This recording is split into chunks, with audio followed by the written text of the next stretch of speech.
Telethema Kultur, liebe Zuschauer, stellt Ihnen heute Abend ein kurioses Einkaufszentrum vor, beschäftigt sich mit dem komplizierten Verhältnis zwischen Goethe und seinem Malerfreund Tischbein und gibt Ihnen außerdem noch einen Filmtipp. Durch die Sendung führt Sie mein Kollege Axel Radler.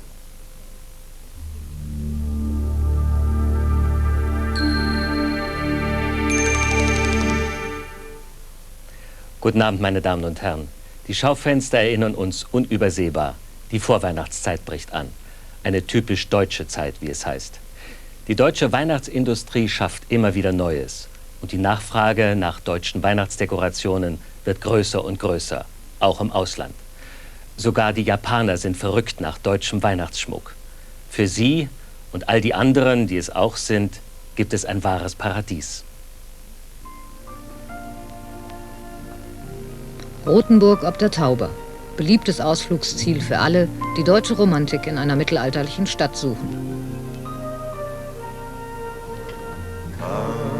Und mitten im Gewirr der alten Gassen ist das ganze Jahr lang Weihnachten, gleich in zwei Geschäften, im Christkindlmarkt und dem gegenüberliegenden Weihnachtsdorf.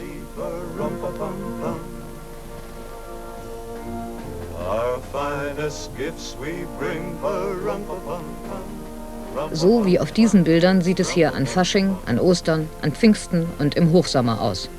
Die weihnachtliche Musik indessen ist nicht authentisch, denn in dem Punkt ist der Geschäftsinhaber eigen. Weihnachtslieder gibt es nur vom 1. Adventssonntag bis zum 6. Januar, also dem Fest der Heiligen Drei Könige.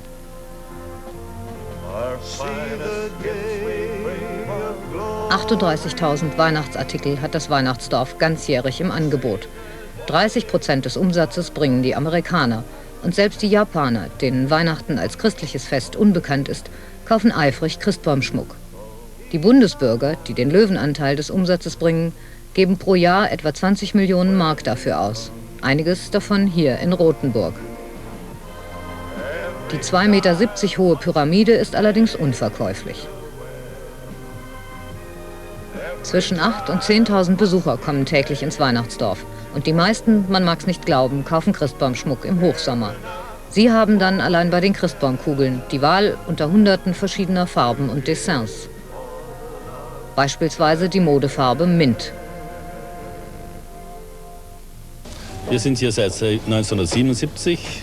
1977 haben wir das Käthe-Wohlfahrts-Christkindlmarktgeschäft eröffnet und jetzt seit 1981 gegenüber das Weihnachtsdorf, in dem wir uns jetzt befinden. Und in diesem Weihnachtsdorf gibt es wirklich das ganze Jahr über Christbaumkugel und Weihnachtsdekoration? Ja, das ganze Jahr über, mit nur ganz wenigen Ausnahmen. An wenigen Sonntagen ist geschlossen, aber sonst tatsächlich von Januar bis Dezember. Wir beschäftigen 190 Mitarbeiter, die meisten ganztags, weniger halbtags. Und wir können sie sonst nicht beschäftigen. Das heißt, also, es gibt viele, die Rothenburg besuchen und einen Besuch in das Weihnachtsdorf damit verbinden, aus dem Ausland kommen und entweder für sich selbst einkaufen zu dieser Jahreszeit oder aber auch für Freunde, die schon hier waren, mitbringen. Besonders der typisch deutsche Holzschmuck findet bei Fremden großen Anklang. Und wie feiert jemand Weihnachten, der das ganze Jahr über Weihnachtsschmuck verkauft? Wahrscheinlich intensiver wie manch ein anderer. Wir haben also der Weihnachtszeit eine sehr schöne Weihnachtstanne und schmücken auch jedes Jahr anders. Und da ich aus dem Erzgebirge komme, ist es eine Tradition, dass man also dann auch den Nustnager, den Bergmann, den Engel und den Räuchemann mit in der Wohnung hat. Und ich kann nur sagen, diese alten Bräuche sind also bei uns nicht ausgestorben. Und es geht auch unseren Mitarbeitern so. Wir feiern jeder unser eigenes Weihnachten und freuen uns das ganze Jahr schon drauf. Na dann, frohes Fest.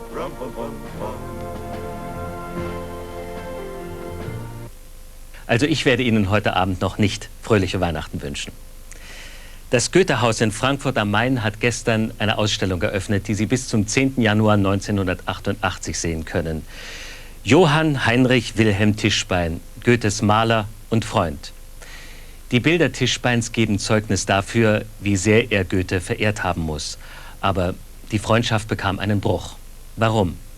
Mein Kollege Ulrich Pape hat versucht, in Rom Genaueres über das Verhältnis des großen Malers zu dem genialen Dichter zu erfahren.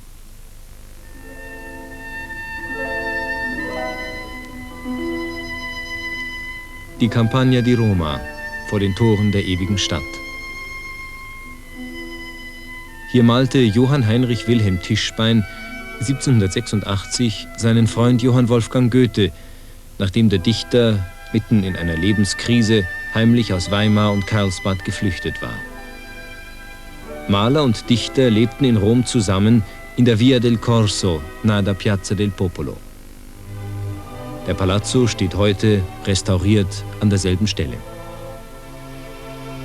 Eine Marmorplatte weist auf Goethes Aufenthalt hin. Hier lebte der unsterbliche Wolfgango Goethe. Die Fassade ist heute orange getüncht. Anfang nächsten Jahres soll in diesem Haus das Goethe-Museum wieder eröffnen. Eines der schönsten Tischbein-Aquarelle, Goethe mit Morgenzopf am Fenster. Dies ist Tischbein. Er verehrte Goethe sehr. Oft saßen beide im Künstlercafé Greco nahe der Spanischen Treppe. Hier schrieb Goethe Briefe nach Hause, dichtete an seiner Iphigenie, an Tasso und an seinen römischen Elegien. Ein Gemälde im hinteren Teil des Greco zeigt den Dichter an seinem Stammplatz. Und weil wir auch in diesem Jahr der 200-jährigen Wiederkehr von Goethes italienischer Reise gedenken, ehren wir auch Goethes Freund Tischbein mit einer Ausstellung, die seit gestern im Frankfurter Goethe-Museum unter dem Titel Tischbein, Goethes Maler und Freund zu sehen ist. Herr Dr. Mildenberger, wer war Tischbein? Tischbein war zu seiner Zeit ein sehr berühmter Künstler, den man in der europäischen Kunstwelt kannte. Heutzutage kennt man ihn eigentlich hauptsächlich nur noch als Freund und Maler Goethes. Er hat ja das berühmte Gemälde Goethe in der Campagna gemalt. Aber weite Strecken seiner Arbeit sind heute fast völlig unbekannt, obwohl er seinerzeit ja nicht nur in Deutschland, sondern auch in Italien, zum Beispiel in Neapel, tätig war. In Neapel malte Tischbein die Frau des englischen Botschafters Hamilton. Die schöne und lebensfrohe Lady Hamilton stand als Priesterin für Iphigenie Modell. Neben ihr Orest am Opferaltar. War Orest Goethe oder gar der Kopf neben ihm? Kunstwissenschaftler diskutieren darüber. Einen eindeutigen Beweis gibt es nicht. Wie um Goethe gab es auch um Lady Hamilton viele Gerüchte. Sie soll zwischen Tischbein und Goethe gestanden haben. Genaues wissen wir nicht. Was wir wissen ist, dass es nach stürmischer Zuneigung zwischen Maler und Dichter in Neapel plötzlich zum Bruch kam. Weil Tischbein Goethe nicht nach Sizilien begleiten wollte oder weil Lady Hamilton den Maler in Neapel zurückhielt oder war es Eifersucht? Goethe jedenfalls reiste allein nach Sizilien. Tischbein wurde in Neapel Akademiedirektor, 10 Jahre lang, bis er von Napoleon vertrieben wurde. Am Jungfernstieg in Hamburg richtete er sein Maleratelier im Hotel Römischer Kaiser ein und gründete eine Mal- und Zeichenschule. 1808 zog Tischbein, inzwischen verheiratet, nach Eutin und wurde Hofmaler des Herzogs Peter von Oldenburg. Nahe dem Schloss lebte er in diesem Haus 21 Jahre lang. Er pflegte Kontakte zu literarischen Kreisen und machte aus Eutin ein Weimar des Nordens. Sein alter Freund Goethe schrieb ihm einige Gedichte nach Eutin und verfasste Verse zu seinen Idyllen. Was bedeutet Tischbein für die Kunstwelt? Tischbein ist sicherlich kein Goya gewesen, in dem wir heute einen Bahnbrecher der modernen Kunst erblicken. Aber als eine künstlerisch-literarische Doppelbegabung höchst originellen Charakters mit einer großen Erfindungsgabe ist er zweifellos eine besonders interessante Figur als künstlerischer Zeitgenosse. In seinem Werk spiegelt sich wie kaum in dem Werk eines anderen Künstlers der Zeitgeist dieser aufregenden Epoche des Umbruchs in der Zeit um 1800. Die Entwicklungen vom Rokoko bis zum Biedermeier lassen sich in seinem Werk ablesen. Diese Aktstudien zeigen Tischbeins unerhörtes Zeichentalent.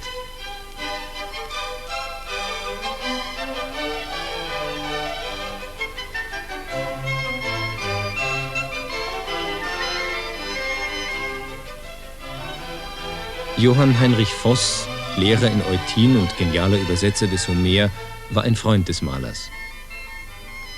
Zu Tischbeins schönsten Werken gehören die Idyllen, eine Mischung aus Poesie und Lyrik. Goethe hat zu den Bildern Verse verfasst.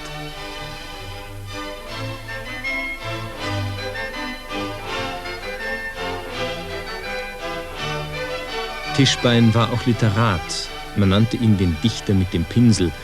Er schrieb unter anderem die Eselsgeschichte, die viele biografische Züge hat.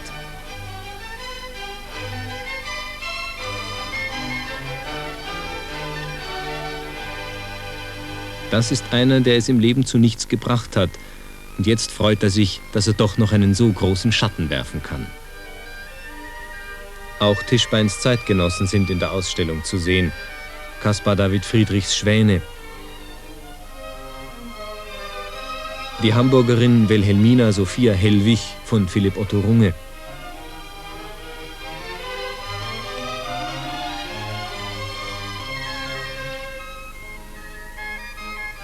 Und schließlich die Tischbein-Familie, von ihm selbst gemalt. Tischbein starb 78-jährig in Eutin. Danach schrieb Tischbeins Anwalt an Goethe einen bitteren Brief.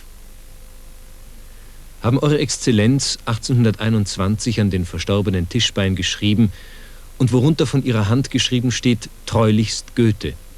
Ihrem alten Freunde werden Sie bald begegnen. Er ist Ihnen treu geblieben und hat bis zum Ende Ihr Andenken in Ehren gehalten. Wo werden Sie das Angesicht hinwenden, wenn Sie ihm begegnen?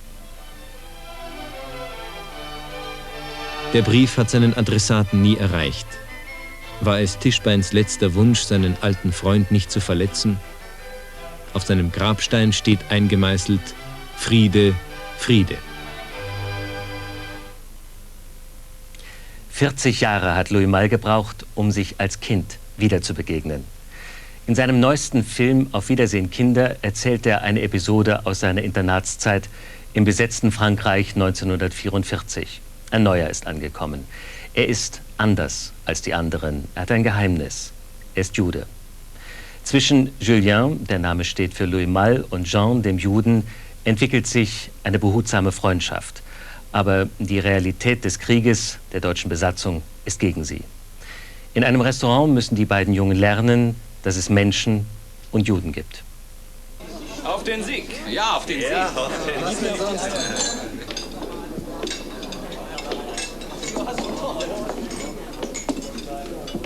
Darf ich mal Ihre Papiere sehen, Monsieur?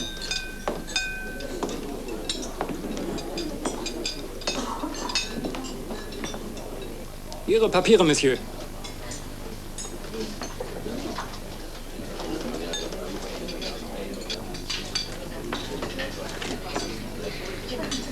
Ist ja interessant. Du kannst wohl nicht lesen. Das Restaurant hier ist für Juden verboten.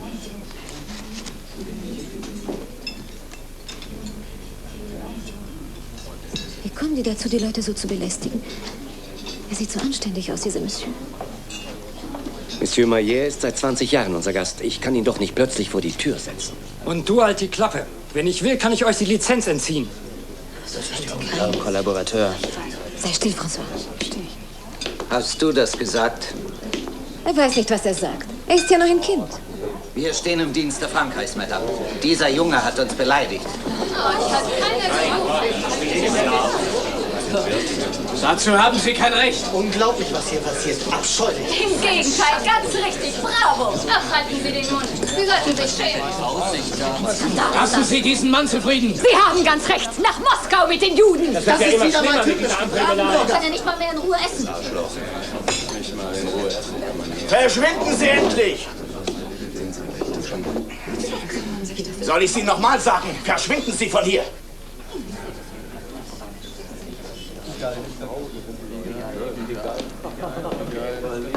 Na bitte.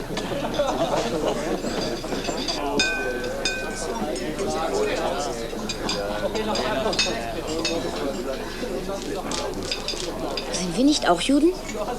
Das fehlte gerade noch. Und die Tante Renac, ist das kein jüdischer Name? Aber die Renac sind Elsässer. Man kann Elsässer sein und Jude. Jetzt hört aber damit auf. Die Renac sind sehr katholisch. Wenn sie euch hören würden. Übrigens, ich habe gar nichts gegen Juden. Im Gegenteil. Für mich ist dieser Film einer der schönsten und wichtigsten dieses Herbstes. Wenn Sie bei unserem letzten Opernquiz gewusst haben, dass Hermann Prey der Barbier von Sevilla war, dann müsste eigentlich Ihre Karte jetzt in unserem Zylinder sein. Gewonnen hat Fritz Wendel, Stadtbahnstraße 110, 2000 Hamburg 65. Herzlichen Glückwunsch. Sie erhalten in den nächsten Tagen die Gesamtaufnahme mit Hermann Prey als Barbier. Unser heutiges Rätsel möchte von Ihnen wissen, wer hat dieses Herbstgedicht geschrieben?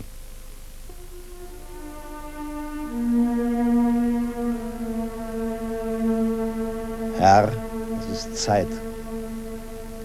Der Sommer war sehr groß. Leg deinen Schatten auf die Sonnenuhr und auf den Fluren lass die Winde los.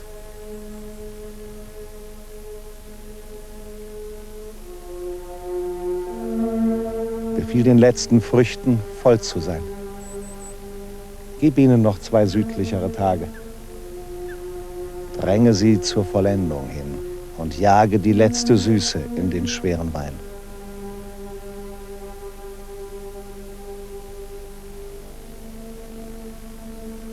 Wer jetzt kein Haus hat, baut sich keines mehr. Wer jetzt allein ist, wird es lange bleiben. Wird wachen, lesen, lange Briefe schreiben und wird in den Alleen hin und her unruhig wandern, in die Blätter treiben.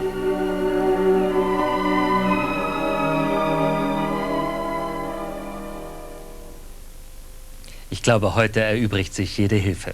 Schreiben Sie den Namen des Dichters auf eine Postkarte und schicken Sie sie an. Sat 1, Kennwort Kulturquiz, Mauerkircher Straße 182, 8000 München 81. Einsendeschluss ist der 22.11.1987. Der Rechtsweg ist ausgeschlossen. Gewinnen können Sie das Hörbuch Der Leopard von Giuseppe Tomasi di Lampedusa, gelesen von Werner Hinz. Viel Glück. Ich danke Ihnen für Ihr Interesse und wünsche Ihnen eine gute Nacht.